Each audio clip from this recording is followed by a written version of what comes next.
علیکم شهید افریدي وایي تاسو نن ورغلو او ورته ویل چې د شیخ ادریس صاحب قاتلان به ډېر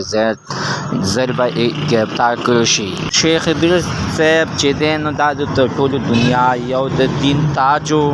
او د دین تاج پسې د ټولې دنیا مسلمانان ورپسې خفه دي چې نن عزتمنو ترنګزو ته شهید افریدي صاحب هم ورسېدو او ورته ویلې چې تاسو ته بس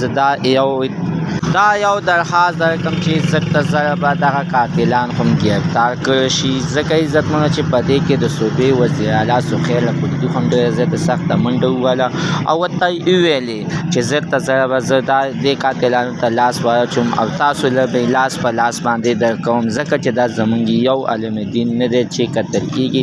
دغه شانتې بېشماره کسان قتل کړي شوي دي. خو عزتمنو راځئ چې نن شهید افریدي دوی ته اخر څه ویلي دي. شهید افریدي وایي چې په کومه ورځ باندې چې زه خبر شوم چې شیخ ادریس صاحب چا بې ګناه قتل کړلو نو ډېر سخت خفګان مې وکړلو، خو زړه مې غوښتل چې جنازې ته ځان ورسوم، خو چې زه ډېر سخت لرې ځای کې زه نه شم رسېدلی. چې عزتمنو چې کله چې بیا مې چې کوشش وکړو چې زه ځان به ورسوم، خو چې ومې کتل نو په دې کې مې د ګاډي ټایر پنچر شوی و او ګاډی مې په ځای باندې ودرولو او کوشش مې وکړلو، خو بیا هم راته یعنې څه